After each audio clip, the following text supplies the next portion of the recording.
Increase అవ్వచ్చు, some times decrease అవ్వచ్చు అన్నమాట ప్రొడక్ట్ టైం. అరే మీ పేజ్ నిల్చో నిల్చో నువ్వు కూడా అరే లాస్ట్ నిన్నే నువ్వు మాట్లాడు నేను చూసాను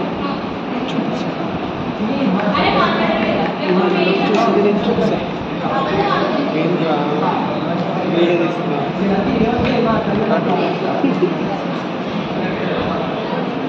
Happy your day.